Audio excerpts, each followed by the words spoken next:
Did you know that nearly 80% of Black women experience more severe perimenopause and menopause symptoms? Yet our voices are missing from the conversation. Nia Sip and Shift is the podcast changing that, turning midlife into a season of renewal. Where purpose meets celebration, this is Nia Sip and Shift, the podcast. Well, in today's episode, we will dive deep into the challenges Black women face in leadership, feeling invisible after years of experience, to navigating the workplace biases and over explaining ourselves. Sometimes I think I'm doing that at times. Janice Sutherland is joining us, and she will share strategies to reclaim our time, energy, and boundaries while offering actionable advice for women and organizations out there to champion midlife talent. Before we begin, welcome, Janice, and let me tell the folks a little bit more about you. Uh, Fabulous. Janice Sutherland is an award winning executive coach, corporate advisor, and international speaker who helps organizations and professionals navigate the twist of midlife career as well as leadership transitions. With over 25 years in senior leadership across the UK and Caribbean, including making history as the first female CEO of Antigua's and Barbuda's um, telecom sector, Janice brings real world insights into what it takes to lead through change. Her work sits right on the crossroads of business strategy and human potential. She has partnered with companies to build stronger leadership pipelines, multi generational workplaces, and coaches executives redefining who they are and how they lead. Not to mention, she's also the author of This Woman Can, No Bullshit Guide for Women Who Lead. Yes, I know that's a curse word, but I just gotta say the title. We gotta give it its just due. And the host of the award-winning This Woman Can podcast. I'll make sure you have that link in the show notes where she champions career renewal and the future of work. Now, Janice's mission is simple but powerful. She makes sure that experience doesn't walk out the door. It leads the way forward. Janice, welcome to the podcast. Thank you. Welcome. I almost didn't recognize myself there. You're like, who is she talking about? You. Thank you so much. I'm going to jump right into it if you don't mind. That's You've fine. built this powerful lane of helping women reimagine leadership in midlife. For those meeting you for the first time, what pulled you toward this kind of work? How did we get here? That's a great question, Nia. I didn't set out to do this work. It kind of found me. Mm-hmm. As you said, I was in the corporate world for a long, long time. I had a very successful career. In fact, when I transitioned to the Caribbean, I didn't intend to have the level of career I did. It just kind of happened, and it was an opportunity, and I took it. But I was then in my 50s, and I was like, this wasn't quite what I set out to do. I didn't come this far to work this hard for somebody else. So I transitioned into coaching, executive coaching, leadership with women. And then what I found was like, it was, yeah, I can do the women's leadership. I've been doing it for years, but it was a little bit samey for me. Mm, It's something I do all the time. And it was it wasn't really igniting me. But what I found was that more and more women of a certain age were coming to me and asking me, well, how did you have the courage to leave a good job? Because I was at the top of my career. I mm, wasn't fired. It was my choice. People couldn't understand why you'd leave. You got a prestigious job. And I'm like, well, it wasn't for me anymore. That's not what I want to do. That's not where I mm, am in life. So what I found was the natural calling was that women over 50 were coming to me, how did you do it? How did you have the mhm, courage? How did you have the confidence? What were the steps you took? So it kind of found me as a role. And I genuinely Mm, enjoy seeing that transition and enjoying the aha moments women have when they realize, I have something here. mhm. I like to tell them, you're not beginning again. You're not starting over. You're starting from experience. And there's so much you've learned over the years that no book can tell you. You can have all the degrees you want, and I know we're highly credentialed, but nothing Yes. beats having that real life experience of saying, "Whoa, this is what I bring to the table, and this is how I've demonstrated it." So yeah, it kind of Wow. found me. I love that. I love that. Now, you spoke about honoring experience instead of it letting walk out the door. Yes. How did that come about? And was there like a moment in your career when you were like, you felt like your experience wasn't being valued the way it should be? I think a certain level, executive experience is Yeah. valued because when you employ someone at that level, as a C-suite level, you're Hmm. employing their experience. But it doesn't necessarily mean that's how I want to be used, if that makes Yeah, sense. it does. It was a different stage in life for me, and I wanted to redesign. I knew all this. But what also happens, and I notice, is that when executives get to a certain level, when you get to a certain level of leadership or a certain age, Hmm. development kind of halts because they expect you or they believe you should know everything. And so you shouldn't, you don't need development when actually personal development is ongoing because we're forever True. evolving. Hmm. So I took it upon myself to kind of do my own self development, Yeah. you know, and release what I call shame. So Mm. should have mastered hang on, should have, I can't remember, I Mhm. couldn't remember myself. Should It's have okay. already mastered everything. That's it.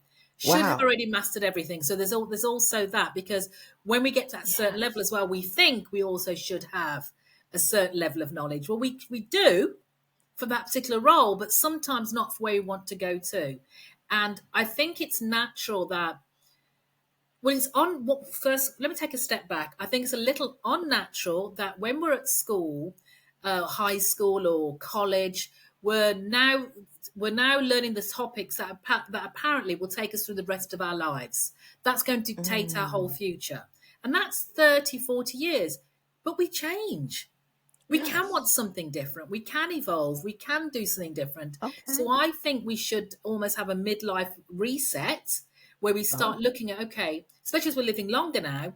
I'm now in my Hmm. 50s. I've probably got another 20 years of work according to government and pensions. Yes. Is this going to ignite me for the next 20 years? Is this really what I see myself doing for the next 20 years? And if the answer is no, you need to do something about it.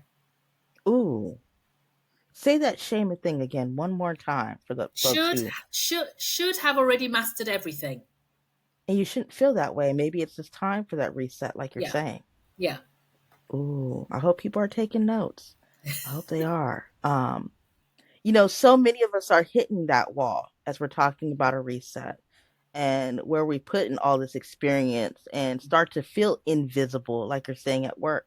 Um, from what you've seen, why does that happen? Why are we putting ourselves in that thought process? And how do we start naming it yeah, without blaming? You know what yeah, I mean? Like I feel like yeah, we're yeah, yeah, blaming yeah, us or what yeah. is that? What's Well, I going on think we've there? been. I think organisations themselves or the culture has been conditioned. We've been conditioned Yeah. to get that, and this is just at the point where we've mastered our craft and what we bring to the table, and the spotlight then starts to shift to the next generation, those with verve and vigor and stuff. Although all those buzzwords they bring in. But the Yeah. irony is that this is when we bring the most value because we have wisdom, we have perspective, and we also know we can bring calm in chaos because we've already seen it. We've been there before, so we don't have to reinvent it. We've already had that experience. So what happens is not a lack of contribution, it's often a lack of recognition of what we're bringing to the table. And we Ooh. often get labeled reliable, which is a kind of Safe polite word. way of saying we've stopped seeing your brilliance. We've stopped. Mm. Yeah, you're reliable, but yeah, you're reliable. We know we can count on you, but that's about it. We're not saying you can bring anything new to the table. We're not saying you can add. We just know we can count on you. The person we always go to because you know everything. So, and that's why I help organizations see beyond that, see beyond the resume, and create cultures that use that experience instead of overlooking it, because that experience, as I said, shouldn't walk out the door. It's invaluable. You can't get another a 20, 30-year-old to come in with that level of experience. We've already got another 20 years on top of that if you're talking 50, more if you're older like me. Oh my. Well, then, how do we begin to identify when we're over explaining ourselves and not be this just reliable? What do you feel like we need to be doing differently? Well, we need to we sometimes need to think certainly get over the fear of thinking what am I right for this, am I doing something wrong, is it me? But actually, maybe I need another qualification, maybe I'm not pushing hard enough. But actually, it's more about, is the environment right for you at this stage of your life? Because it gave you what you wanted, and we all start new jobs being great and happy and Yeah. excited about learning something new. But if it's not doing that for you, Mm-hmm. is it the right environment for you? We're seen as the steady hands, we're the problem solvers. As I said, we're the ones that get on with it. And organizations are very good at rewarding silence, because comes more silence, because they just want to keep you where you are, because you don't rock the boat, or you don't cause Mm. any challenges. And when you come, and the age bars, especially with black women, your competence becomes a camouflage, because no one can see more outside. They can't imagine you doing any more than you do already, I because love that's what that. they I that's what they love know that. you are. So you kind of become a victim of your own success, for want of a better word. And they put you in Mm. that box because that's all they see you can do, and not giving you the opportunities to stretch yourself and do something different. And so, as I said, it's not about another qualification. It's about asking whether this environment is now right for where you are at this stage of your career, and not be afraid to try something new. I love that. Because it's often, I feel like, one of the myths that we have about being in midlife, right?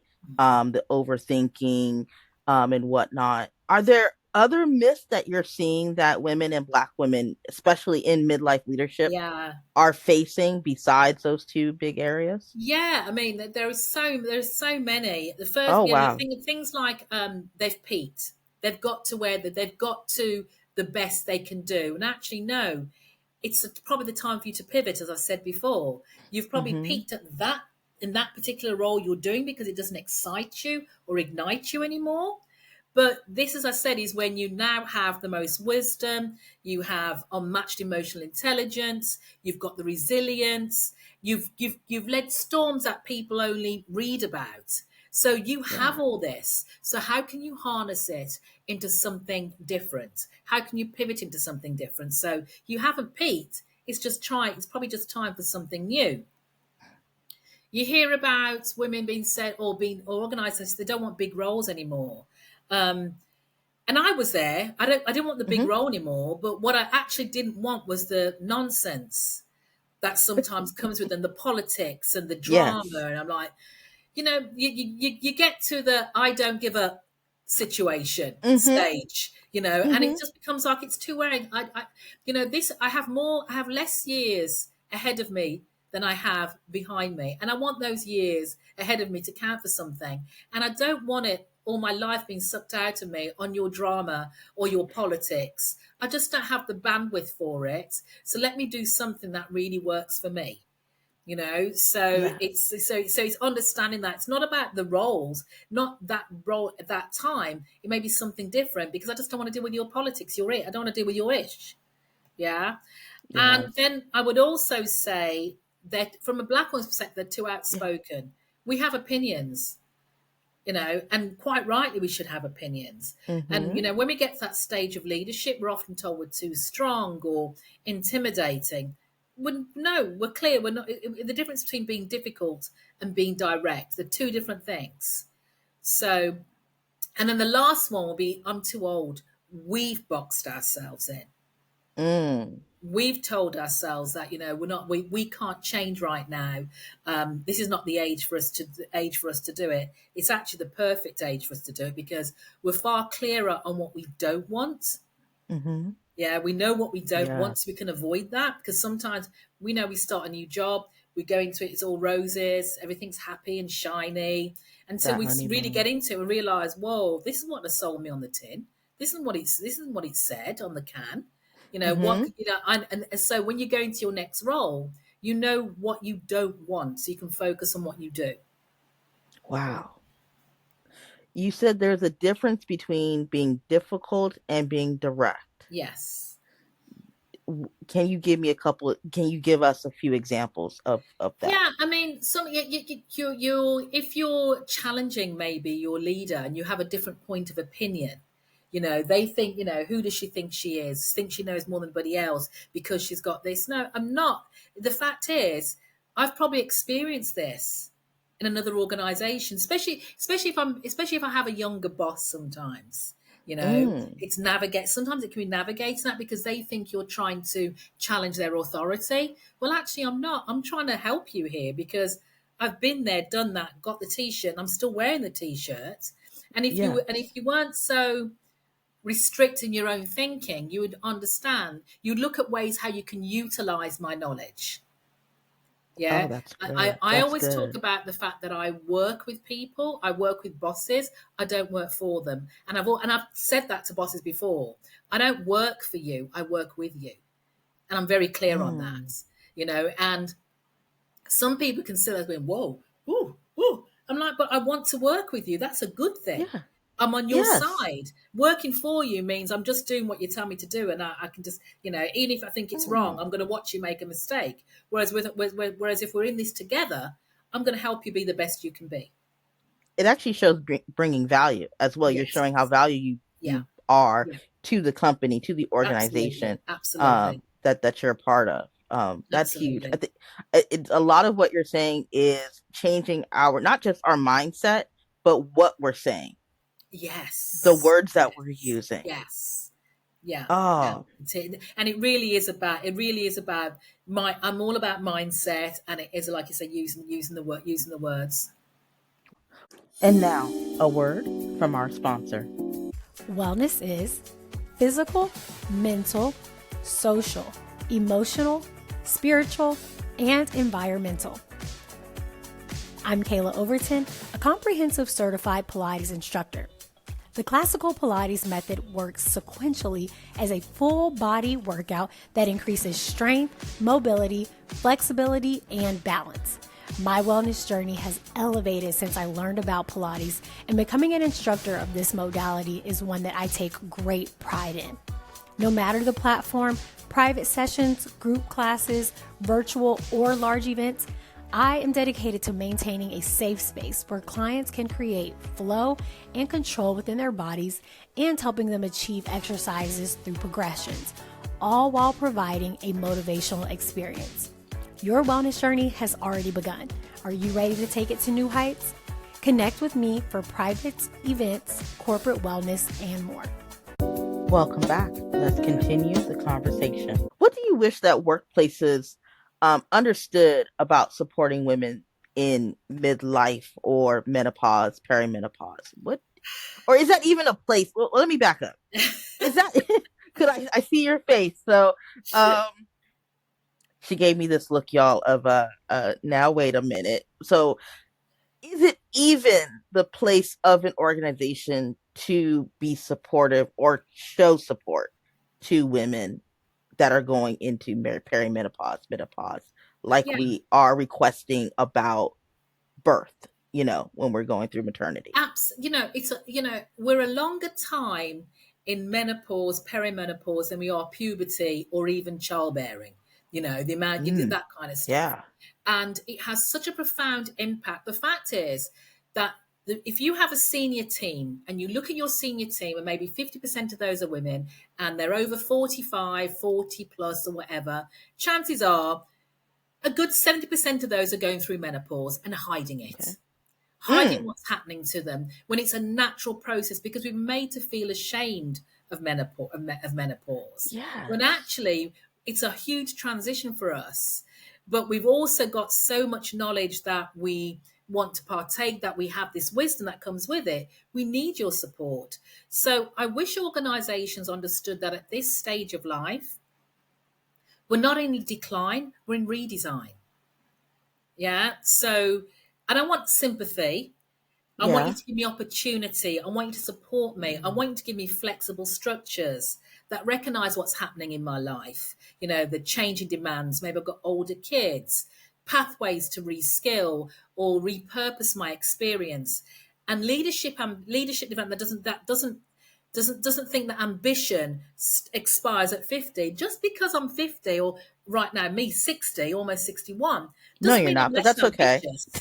Less ambitious. The ambition that it's the ambition I've got, that I've had, that's got me to where I am. It doesn't stop just Hmm. because I'm aging. It's a natural part of my chemistry, of my makeup.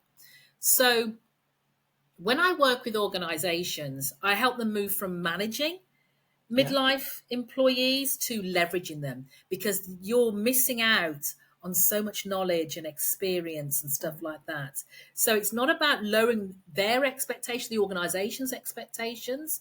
It's about aligning talent with where people are at that stage of life. So that's a retention strategy, not charity. You know, I'm not asking you to do me a Yeah. favor. I'm asking you to maximize my experience and what I'm bringing to the table. So Mm. that support can look like flexible pathways, Hmm. mentorship both ways, because we're giving him a taking, honest conversations about purpose and well-being. Can't escape the fact I'm getting older.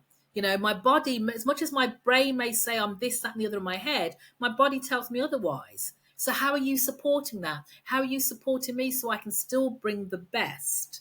You know, Mm. maybe I need an ergonomic chair. Maybe I need to have, you know, flexible time. Maybe I'm parenting, which is a word I heard the other day, where I'm looking after aging parents. I'm Oh, caring okay. for aging Okay. parents as well as my children. So I want organizations, or I help organizations to help them shift from helping women cope, because it's like we've got a problem. We haven't got a Yeah. problem. We're evolving, you know, we're maturing, to helping them contribute. And that's where the payback starts happening. How should someone in their one-on-one approach that with their manager?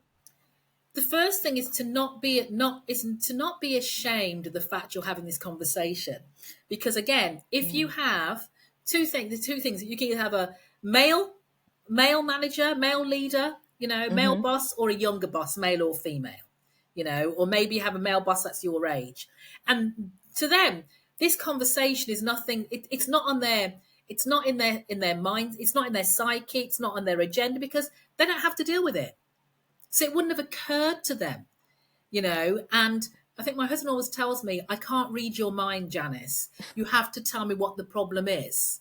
That So makes we have sense. to pull up our big girl panties and have that conversation.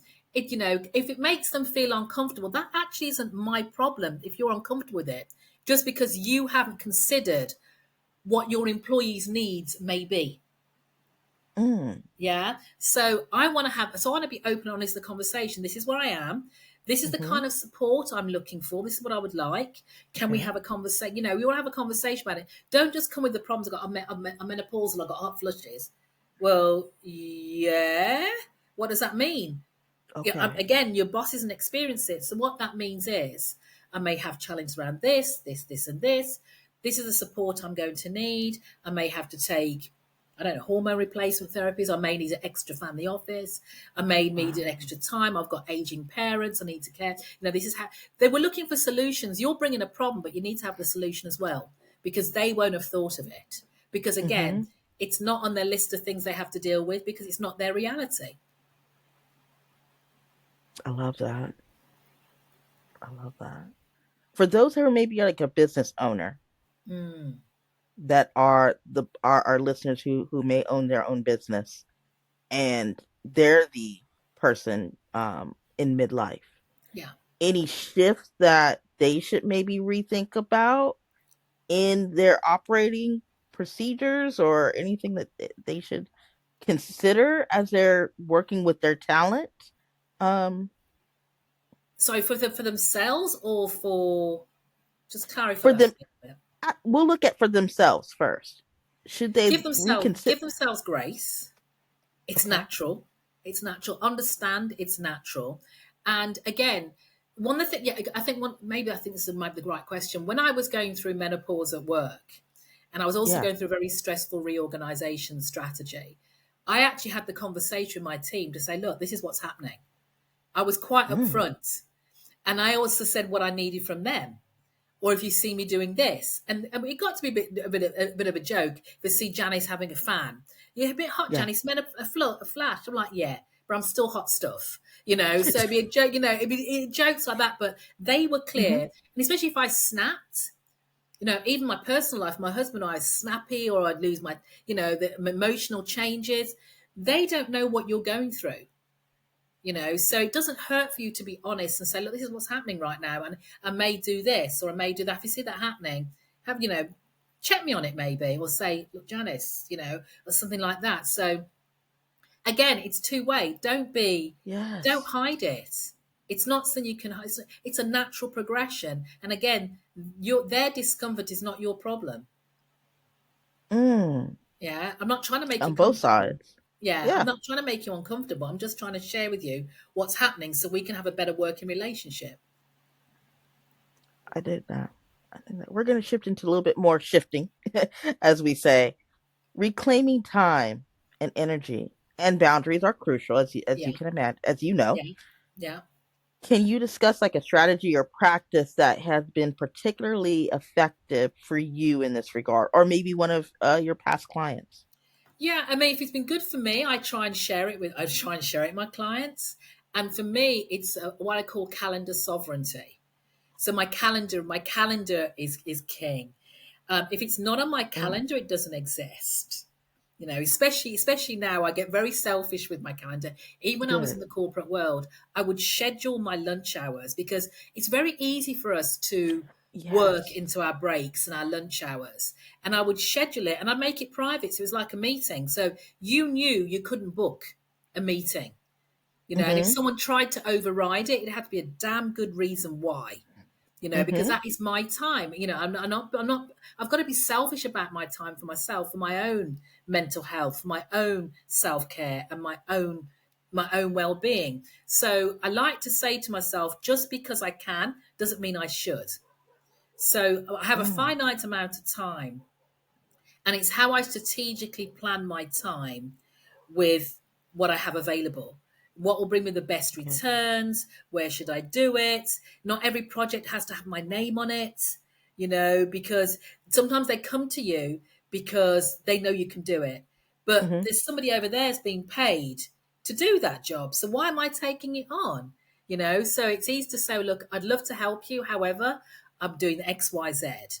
Why don't you try so and so? Or, you know, I can be a sounding board. But I try and do a weekly energy audit. So look at what sapped Okay. my energy, what took up my time, what was my time stealer, as I call it. You know, where Mm, did it go? What drained me versus what lit me up? And I just accordingly. So, and it sounds easy. I suppose it's easier now that I work for myself. But mm-hmm. for organizations, I encourage leaders to, you know, just to normalize that kind of check-in for their leaders too, because it reduces burnout, increased Yeah. engagement. You know, but boundaries aren't barriers, they're performance True. enhancers. So it's how Yes. can I help them perform better? Do they need to have this break? Do they need to have this rest? You know, can they step away from this? Can I delegate? Can I delegate that? And it's for Mm-hmm. us, and for us at work, it's to understand just because we have the most amount of work on our plate doesn't make us the Mm-hmm. most important. Mm. It was probably the easiest place. It was probably the easiest place to put it because they knew you could. Goes back to that being reliable again. Yeah, yeah. And just like I said, just because I can doesn't mean I have to. Mm. Thank you for you've been dropping some nuggets. I know you are helping a lot of you're helping me for sure. I'm sure some people probably have pulled over and started taking notes if they're in their car, what have you. So we're very appreciative about this. As we wrap up, Janice, what upcoming projects or initiatives are you excited about that can further women in supporting their journey in self empowerment? And I know you don't Well, like that word empowerment, I but don't know the word empower. I don't know the word empowerment. and Neither go ahead and tell neither the do I folks like the why. word season. We Neither do I talked like the offline. season. So empowerment. My two little buzz. I mean, we had it off camera, off mic. Two words that wind me up a little bit. Empowered, because by definition, power, it means to give the power. It means to give power when actually we already have the power. I've just talked about our wisdom, our knowledge, our resilience. We have all this already. We just need to know how to harness it to our benefit. So I don't need to be empowered. You're not empowering me when I've already got it. And my Mm. second word is seasoned. If you know how much I dislike being called seasoned when I'm over 50, I am not a piece of chicken. I'm hot, I'm spicy, and I'm bringing it to your business. I'm bringing the taste to your business, but I am not a piece of chicken. I am not seasoned. I'm experienced, mature, I'm vintage, and I bring all the value to your organization, but I'm not a piece of chicken. We joked offline, or not really, but we will be renaming this episode. It was originally named one thing, and that's how that all got started. For those of you who are like, what, how'd that come up? It was off camera, but those two words, yes, that's in my now not going to be vocabulary anymore. So I appreciate that, and I love your perspective on it. But what's upcoming for you? How can listeners connect with you and Yeah. understand a little bit more about what you do? Yeah, I mean, I've done a lot of time, as I said, a lot of my career, a lot of my this latter part of my career, this third, second act, whatever you want to call it, where I've been working with women over 50, and I'm still Okay. doing that. But actually, these women are still going to organizations who don't understand what they bring to the table.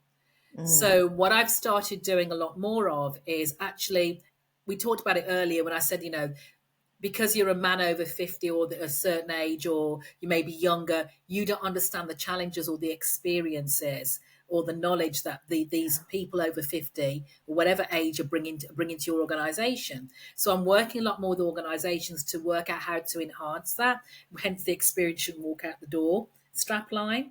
So I'm mm-hmm. doing a lot more work on that. I have a newsletter called The Experienced Edge on LinkedIn, where Okay. I'm giving advice or hints and tips to HR and to leaders as to how to harness the power of this workforce. We're already 40%, over 50 is already 40% of the workforce, and it's increasing because the demographics are changing.